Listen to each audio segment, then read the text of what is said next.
are a rumor. Recognizable only as déjà vu and dismissed just as quickly. We are the best kept secret in the universe. I know. I want in.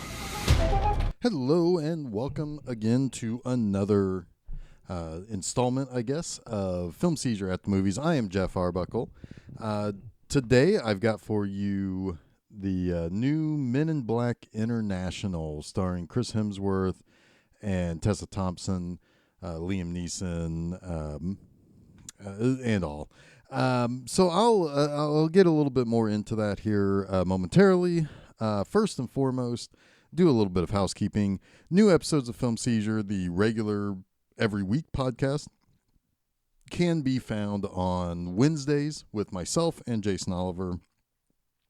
This upcoming Wednesday, I do believe we are talking about the 1989 Batman, since that is about to celebrate its 30th anniversary. You can catch those episodes on the home site, filmseizure.com. You can also pick it up on iTunes, Google Play, TuneIn, Spotify. We even upload the episodes to YouTube if that's your preferred method. Basically, wherever you can find better podcasts. Not to say that we're not better than most podcasts. I think we are. I don't know. Maybe we aren't. But as they used to say, wherever you can find those better preferred podcasts, we're there with them too. Also on Mondays, I do Monster Mondays. This Monday is actually also a anniversary by accident. Just so happens I scheduled the 1975 movie Bug on its actual 44th anniversary of its release. Funny how that works out, but you can listen to Monster Mondays on all of those places as well. So, here we are, 22 years after the first installment, I guess, of the Men in Black franchise. Sony and Columbia Pictures has returned with a fourth installment. Now, just a little bit of background on this. I remember seeing the first Men in Black in 1997. I probably took my girlfriend at the time to that, and I remember liking that quite a bit. That was with Will Smith and Tommy Lee Jones, when Tommy Lee Jones was kind of at the height of his popularity and Will Smith kind of beginning his ascension to big time movies and stuff. It was a good movie. I remember it was very entertaining, very neat. And in fact, speaking of Monster Mondays, it's probably one I should rewatch again and put onto Monster Mondays. I remember owning it on VHS and probably watching it a couple of times over the next few years. But it's not something that I necessarily remember a great deal of watching a lot. But I did remember liking it. I do remember when the second one came out 5 years later, I did not like that one. I didn't care for it. So much so that when the third one came out several years later, I didn't even bother. In fact, I don't even remember when the third one came out. I vaguely remember looking at Wikipedia as I was kind of prepping to see Men in Black International to try to figure out, okay, well, when did the third one come out? Did I even see the third one? No, I didn't. I don't even remember when it came out. It might have, for some reason I want to say it maybe came out in 2012, but maybe it came out early. I don't remember. I do remember the first two. I remember very much liking the first one. And that seems to be the big takeaway on the first one, was that several people did like it. But also that the second one crashed. But that the third one kind of, maybe 2/3 of the critics liked it on Rotten Tomatoes. So that brings us to what I would probably call kind of a soft reboot. I hate using the term reboot because I think it's overused. I think it's used in wrong places. But that's really what this is. It's continuing the story of Men in Black. There's reference made to the Tommy Lee Jones and Will Smith characters in an oil painting in one of the international offices, kind of commemorating them saving the world in the 90s. I don't really I don't know what I was really expecting out of this, other than from the trailers I thought, you know what, this looks like a fun little romp. It's got Chris Hemsworth and Tessa Thompson, who play off of each other very well in Thor Ragnarok and Avengers Endgame. This is something that might be fun. It may not be great, but it might be fun. It might be a fun, entertaining $5 ticket price at the AMC. And as it turns out, that's mostly how I feel. Let me before I really get into talking too much, I don't intend to spoil anything in this movie. There is certainly an element of there being a mole in MIB that is leading to potential bad news for the Earth as it pertains to this kind of I don't know if it's interdimensional or if it's just intergalactic race of beings called the Hive. What the Hive is not what you see in the trailers, and it's not what you're led to believe in the trailer. There's a nice little bait and switch there too. It's one of those things that I always say, and this is maybe a minor spoiler, that one of those things that, you're supposed to be kind of for these people, but you find out a little too late. So it's kind of fun. That's a fun little twist that happens about 2/3 of the way through the movie. Before I really get into my pros and cons, I guess, of Men in Black International, I will freely admit, I am one of the people who don't have a great deal of expectation whenever I see Sony making a movie. I feel like when it came to giving Spider-Man back to Marvel Studios, that was probably the best thing they could possibly have done. They were fine, 15, 20 years ago. But over the last 10 years or so, they have really, really consistently shot themselves in the foot with what they have done as a production company. Columbia Pictures, who, for the most part is who does the movies like Spider-Man, Men in Black. They're in charge of they're releasing the Quentin Tarantino movie Once Upon a Time in Hollywood here in about a month. They're probably okay still. Sony, as a corporate owner of the Columbia Pictures studio, I have some serious issues with. I feel that they're very cynical in their approach to how they make movies. The two Amazing Spider-Man movies that were made after the Sam Raimi series and before Marvel kind of got back those rights, or at least got back some control with the Tom Holland movies that have been released over the last few years. They're okay, but they're not that great. It feels like they wanted to make superhero movies and they just so happen to have Spider-Man. I guess in a way, I guess the way I feel like they made those movies as a way to protect their copyright on being able to release and protect the licensing to have Spider-Man movies. I kind of felt like they're a little hollow. They're a little emotionless. They're very cynical in the sense that, those dummies will watch another Spider-Man movie. I've kind of grown to believe that with the Ghostbusters movie a few years back. I really, really don't like participating in conversations about the Ghostbusters movie because, boy, you talk about things that can create a flame war. I felt like there's been evidence that they were very what's the best way to cynical. I keep saying the word cynical, but that's really how I feel like they're the heads of the studio kind of feel. It's a Ghostbusters movie. It's going to make money. Oh, we'll make it all female, and it will, that will appease a certain group of people.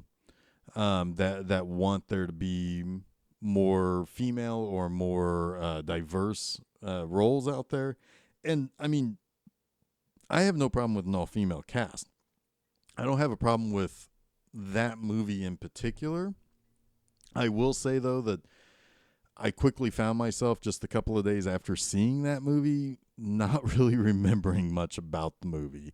That's a bad sign. Some of the jokes I did laugh at. Some of them I kind of thought, they're funny the first time I heard them.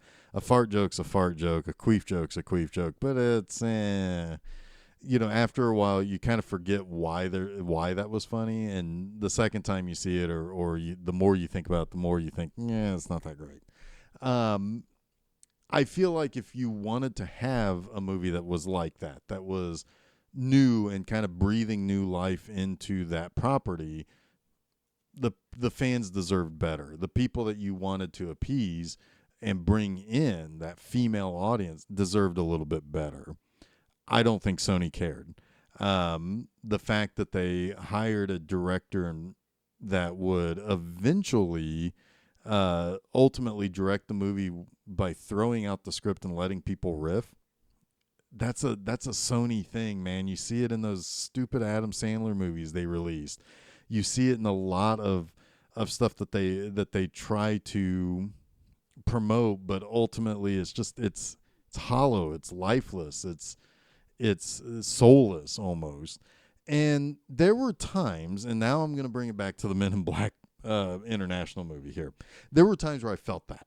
I kind of feel generally I was entertained. If I were to think about the 2 hours or so, or however long it was, that I sat there and I watched this movie, generally I was entertained. I very much like Tessa Thompson. I very much like Chris Hemsworth. I felt like a lot of their scenes together were very genuine. These were two people who have a lot of trust and a lot of history together, working on other movies, better movies, but other movies, that they could bring some of that chemistry in. I thought that was very there were very very good moments between those two characters, where you have one character who's almost entirely id, who in Chris Hemsworth, who follows his heart in everything, who is kind of riding a success that he believes and that the agency believes he was a part of. And there's a twist in that too, and you find out that maybe he isn't that great of an agent, that he's just so happened to be in the right place at the right time. And then there's something more to that even. Then you have Tessa Thompson, who is entirely cerebral, who entirely trusts logic. She's very cold in that sense. Still very likable, but this is wanting to be an MIB agent is all she's ever wanted to be, and that's what she drives herself for being. So it's very interesting to see these two types of characters kind of working together and working well together. They have a little bit of a hiccup when they first partner up, but later they complement each other very well. That's a very, very huge positive in this movie. One of the other positives, I did very much like the little alien chess pawn character that Kumail Nanjiani voices. That's kind of becomes like a third part of this duo. Not a third wheel, but an actual legitimate third part that kind of helps expand a little bit more on the Tessa Thompson Agent M and the and Agent H, which is the Chris Hemsworth character. There's good chemistry there. There's good, and there are a couple of good action scenes too, particularly when they first meet up with these shape-shifting creatures that are trying to obtain this kind of world-destroying kind of MacGuffin weapon type of thing. That's a really cool scene. There's some really good quiet scenes too, like when Agent H is asking Agent M if she's ever actually been in love, if she's ever actually felt anything for people. And her explanation that, logic is constant. It's the one thing that kind of carries through and ties everything together. In a way, this is kind of like what I think the J.J. Abrams Star Trek movies were trying to show, between Kirk, who's entirely emotionally driven, and Spock, who is this very rigid, logical character. And in some ways, I think this movie does it even a little bit better, because I think they've hyper personalized Kirk and Spock in ways in the newer movies that aren't entirely true to their characters. But this, you have two different characters who still embody those same ideas, and they're able to kind of bring their personal experience, their personal agency, if you will, to why they believe that. However, that said, there is kind of a big negative in this movie, and I feel like there are times within the MIB agency office setting, there's this agent C, who's very snooty and almost seems to be gunning for H's position as kind of the teacher's pet, if you will, with Liam Neeson's character, which is High T is his name. Liam Neeson and Chris Hemsworth were partners. They saved the world in 2016 from this terrible event that could have destroyed everything. And Agent C thinks, well, that's great that he did that. He was one of the best agents. I don't doubt that High T is correct, but that was a few years ago. What's happened to him since? Where's that agent gone? You find out a little bit about why H is so cavalier about everything, which is kind of a nice little. It's a nice little story element, but the interaction between H and C felt really, really ad-libbed. There are things that are said between Hemsworth and the name of the actor who's playing Agent C escapes me, but the way that they're interacting with each other feels like that it was kind of one of those Sony throw away the script, just ad-lib this and see what kind of gold we get out of it. It kind of hurts the movie in certain places where I feel like that's more of what's going on. That kind of banter that feels so ad-libbed and not true, and not it feels like a distraction in the long run, to be honest with you. At the end of the day, I was entertained by Men in Black International. It's not something that I will ever feel moved to ever really watch again, to own, or anything like that. If somebody wants, hey, I'm going to rent this, you want to watch it? Sure. It's fine. It's not something that I felt really connected to, because, like I said, 22 years ago I saw the first movie. 17 years ago I saw the second one. I don't think I've seen either one of those in the time since I saw the second one.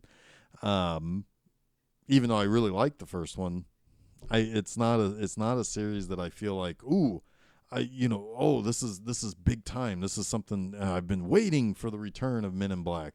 It doesn't move me to feel like I should care that much. It's in a way, it's kind of rebooting that first movie with the experienced great agent kind of taking on this younger understudy, who's kind of does things his or her own way.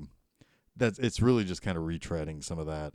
The reveal of who the mole is not, it's predictable. When you start really kind of piecing it together, it does not show Tessa Thompson's logical, smart, super hyper intelligent mind of figuring stuff out all that well. I feel like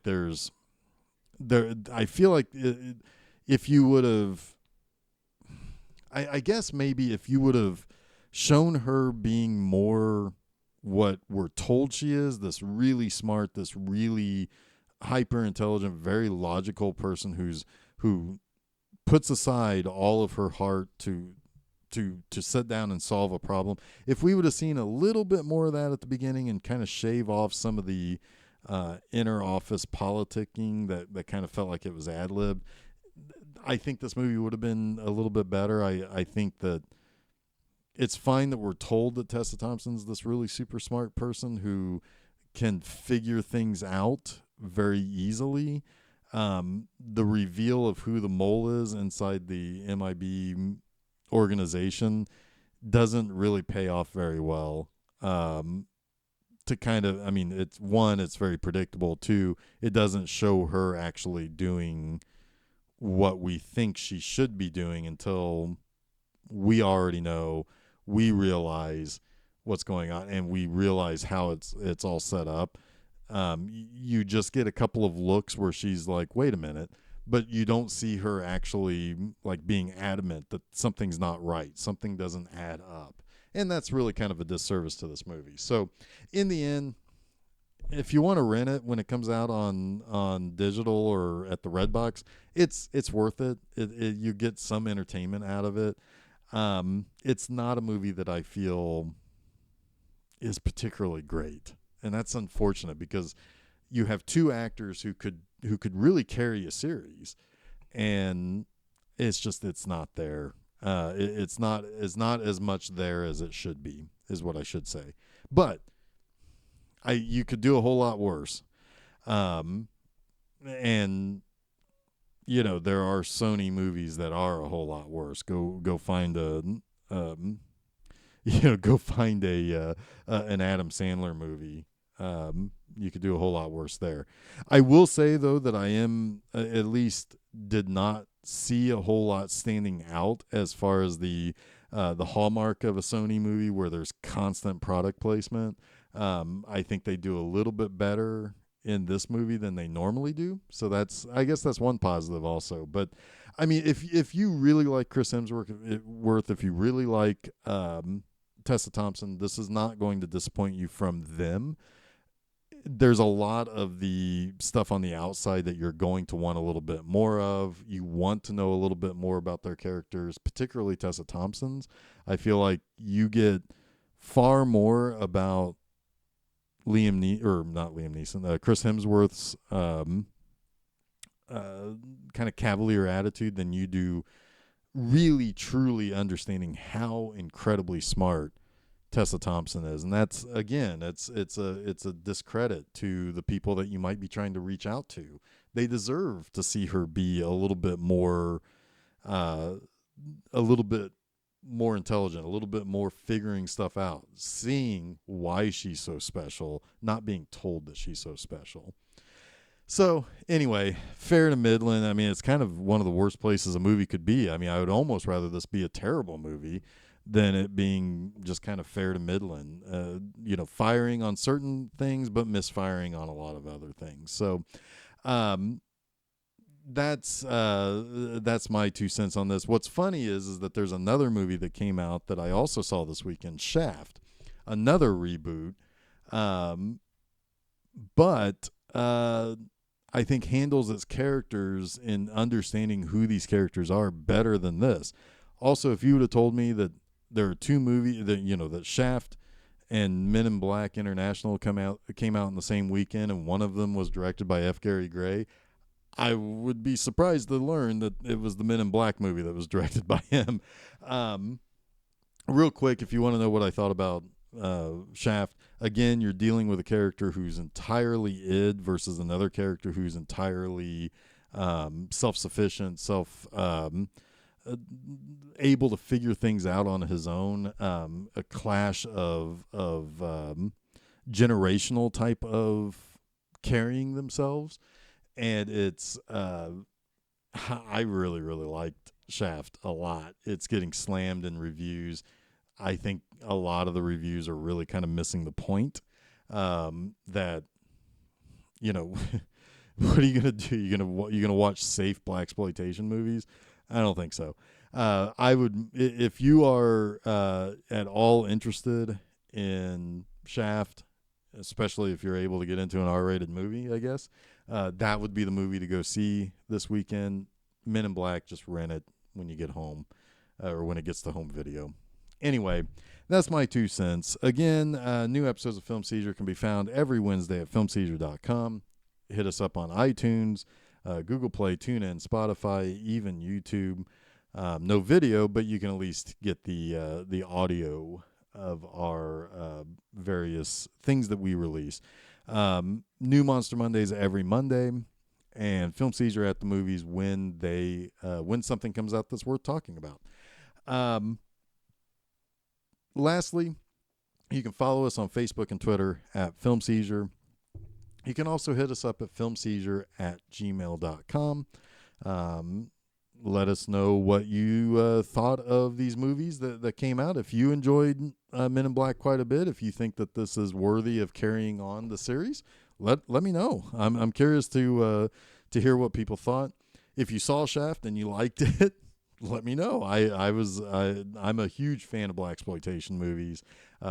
My site, bmovieenema.com, has covered some of those in the past. I do plan on covering some Shaft movies or Superfly or something like that in 2020. So definitely a big fan. Went in thinking I'd enjoy it, walked out really enjoying it. So anyway, that's it for Film Seizure at the Movies for Men in Black International. Men in Black International. Yeah, I keep wanting to just call it Men in Black. It technically should just have been called Men in Black. I don't think it really matters that it's international or not. Again, follow us on Facebook and Twitter at Film Seizure until the next episode of Film Seizure at the Movies, or the next time you hear my voice in one of these episodes that we do release.